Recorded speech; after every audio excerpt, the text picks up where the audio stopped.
Welcome to the Master of Letters podcast, where CEOs, marketers and consultants share the tactics and activities that are driving traffic to their sites and helping them engage with their audience. If you want to learn what's working for others right now so that you can grow your own business, then you've come to the right place. I'm your host, Benjamin Dell, and here's today's episode. Hello, we have today Jürgen Strauss. Jürgen is the Chief Innovator and founder of InnovaBiz, with a vision to help exceptional business coaches make a difference. Jürgen is also the host of the InnovaBuzz podcast with over 120 episodes published so far. Prior to founding InnovaBiz, Jürgen worked in the science and chemical industries, leading large teams across Asia, Europe, India, North America, and Australia. Jürgen, thanks for joining us. Thanks, Benjamin. It's a pleasure to be here. It's very early on in the day for me. I'm just trying to work out, well, not that early, but it's one of my first things. I'm trying to work out with my brain here whether that's all continents covered in terms of the teams that you've led. Asia, Europe, India, North America, Australia, most of them, I think, apart from Antarctica. Most of them, yeah. Cool. So tell us a bit about how you got to where you are today and crucially, what is it that you do to make money and how does your business operate?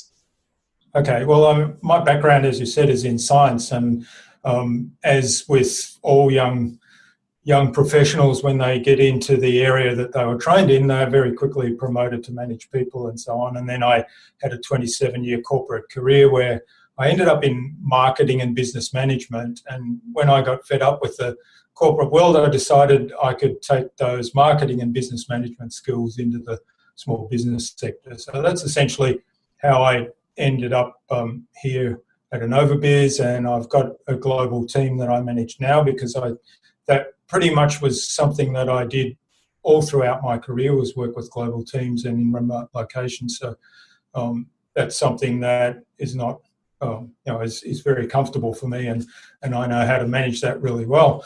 So what we do at InnovaBiz is partner with innovative and exceptional business coaches to get them more leads, to enable them to get more leads and grow their business. So our objective is that they grow their business, but also that they get to make a difference to more of their ideal clients. And we do that through building them a platform, but also making sure that the message that they deliver to their ideal client is a really good fit for what they do, how they make a difference, and to the right ideal client. So a coach is your customer, right? That's right. You're empowering the coach themselves. You're coaching the coach, essentially. Yes, that's right. Yeah. Cool. And just out of interest, why are you training them? Why are you not going direct to the market and coaching others in that sort of space? Is there a particular strategy there, or is it sort of a market sort of decision? Well, it kind of evolved because we had we've got a variety of clients, but a lot of them are coaching their clients in some manner or other. Even if they're not business coaches as a primary profession, they're still doing a lot of coaching. So there's training elements to their business. There's a lot of publishing and content involved in that, which is one of the areas that I think we're really good at.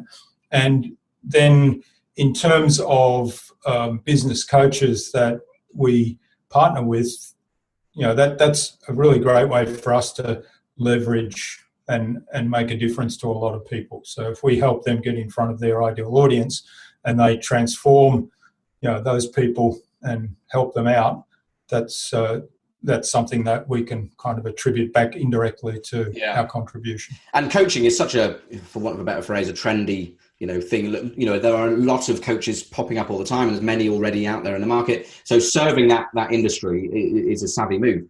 But in my mind, not being in that world, I would wonder how difficult it might be to convince coaches that they need to be coached in the first place. So do you find that psychologically there's sort of egos at play here, and do coaches want to be coached, or are they already achieving that sort of thinking?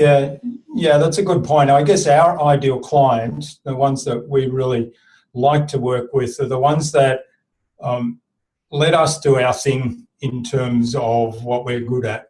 The digital marketing part, setting up their systems, making their systems run really smoothly, working on the message. That's probably where we work together with them a lot more, because a lot of the coaches are really good at languaging and so on, so we help them craft their message.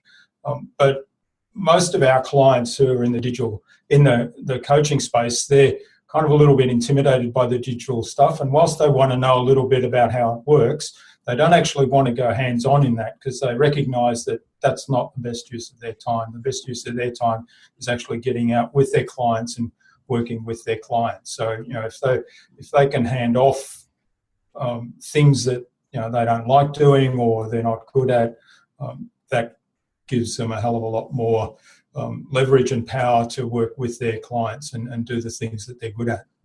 Yeah, and sort of getting them comfortable with digital, as you say, and embracing all of those technologies and opportunities is key and sounds to be a part of what you talk about there, which is a nice segue into talking more sort of tactical marketing sort of stuff. You're talking at our upcoming conference, Uppercase, next week, although when this goes live, right. It'll be about 8 weeks in the past, though you can still check out the conference talk, so check it out if you're listening to this. And your talk is on, the title of the talk is Podcasting for Profit. So is that, tell me a bit about that. And I know you're just preparing, just before we were going live, you were just saying that you're in the process of preparing it. So I'm not expecting you to go through the whole thing, but I'm guessing you maybe sort of recommend podcasting to some of your coaches as a channel that they might want to use. And indeed, it's a channel for you. I think in the bio we were talking about, you've published 120 or so episodes. So it's clearly something that's working for you. Talk to me a bit about how you embrace and what you do with podcasting and some of the lessons you've learned along the way. Yeah, well, one of the big things for me, podcasting, I mean, it's an easy platform. We're here talking online and we can just get on camera and talk online using the tools of the internet that are available to anyone these days. Now, with podcast, you also have similar tools that are available to anyone, and basically anyone can start up what could be described as a radio station, so you can be a talk show host. Then there's a whole lot of strategic things around building a podcast that can deliver you profit, and that's around first of all, what is the topic that you're good at, that you're passionate about, and that is going to add value to an audience. Then the second thing, and integral to that, is who is the audience. So you need to be really clear about who the audience is and what value you're going to deliver to them, which is kind of one of the fundamental principles of marketing. Then after that, it's around, okay, how are you going to deliver that message? So we do a lot of interviews, but then of course you can have a discussion like we're having now, which is a little bit of an interview format, but can be just a on the couch Q&A session between two people, or you can have a live Q&A session using one of the live streaming media, or you can just do solo episodes, which I do from time to time. I find those a little bit challenging because I still struggle a little bit to visualize an audience in front of me, whereas if I've got someone I'm talking to, that's much easier. It's just a natural conversation. Yeah, and then your strengths for sure is a big part of it. Yeah. And then, of course, who do you have on as guests? So that's one of the things that, we've learned along the way. I started off because I had this 27-year global career and then moved into a local business that I had all these connections that I wasn't really sure how they could help me with my little local business. And when I started the podcast, I thought that's how they can help me, because a lot of these folks were now CEOs of fairly significant corporations and were doing some really neat things. So I had them all on to talk to me about what they were doing in the podcast. And then I started getting connected to people that they knew that I didn't know at that stage. And so all of a sudden my network expanded, and I was talking to some amazing people. I ended up in, I think, episode 54 it was, I actually had a 1-hour conversation with Michael E. Gerber, which, that's pretty priceless. So I say that, you get to have these masterclasses with these fabulous people that you couldn't possibly pay for. I mean, that if you wanted a 1-hour masterclass with Michael E. Gerber, you'd probably be paying tens of thousands of dollars. And then I get to share it with my audience as well. So that's really great. And then, the next step then is, how do you translate that into business? So the obvious one, of course, is it gives you a lot of credibility. It gives you content that you can publish regularly and share with your audience. And some of that audience ends up becoming leads and becoming clients. But the other way to use the podcast is also actually get people on that you'd like to become clients. So invite them to come on, because that's a good way to start a relationship. And then, that relationship can build, and if you're a good fit for one another and there's a need there and we can fulfill that need, then that can deliver some business as well. So I kind of, all of those examples that I've learnt over the 3 years now it is that we've been doing the podcast, I'm working with my clients and I'm encouraging pretty much all of them to start a podcast. So it's such an empowering medium, and for me, there's just some great nuggets there. But for me, the two takeaways I would sort of just amplify would be, how easy it is, essentially for anyone to do it, even if you think you don't have the audience. As you were saying, you've got clients that you had in your past life, followers on Twitter, existing customers, whoever they might be. There's going to be a handful of people that would be more than happy to jump on a call, because at the end of the day, it's promotion for them as well. Have that conversation. That's right. Kickstart that podcasting journey. But I love also the very basic idea of saying, look, if you've got 10 of, if you know who your customer is, if you're in consulting or something a bit more service oriented and you have individual customers that you can target, inviting them on to a podcast is such an easy sell. I mean, just by some sort of similar sort of parallel, this conference we're putting on, Uppercase, 2 weeks, 102 speakers. I think you're one of them. Very much looking forward to that. As I mentioned, your talk is Podcasting for Profit, so check it out if you're listening to this. But it was to the same vein, it was really easy actually in hindsight to recruit, for want of a better word, the speakers, because it was just such an obvious opportunity for both parties. It's a platform for our speakers to share what they have to say. So, and podcasts share that sort of same principle, which is really good. So talk to me now, just in terms of marketing sort of tactics and everything else. What is the channel that is working most effectively for you? Is it podcasting or are there other channels that are delivering? Yeah, probably podcasting. I'd say podcasting is definitely a big one. We've just revamped our website and we've kind of rebuilt the whole lead funnel and lead generation strategy on there. So we're revamping that and we're kind of taking a multi-pronged approach, if you like, and funneling people into different channels depending on what their interests might be. And we're still working on that. So, one of the trends at the moment in all of this online marketing is getting very personal around delivering, whether it's lead magnets or so on. So what we've actually got is a questionnaire. When people go to the lead magnets, there's 3 questions and then they get channeled off into different areas depending on how they answer those questions. And we're looking to refine that a little bit more because it's still a bit rough and ready around the edges at the moment. But you've got to start somewhere. That's right, yeah. Implementation is a big thing. And it's, what's the saying? Done is better than perfect. Absolutely. If you don't start, it'll never get finished, let alone started. So you were saying that podcasting is the most effective channel for you today. What are you doing to maximize or increase the chances of success when it comes to a podcast? Do you have very specific call to actions? Is it all delivered through the show notes that you have sort of, links in there and everything else? How do you improve the chances that people listening will in some way continue to engage with you in some sort of fashion?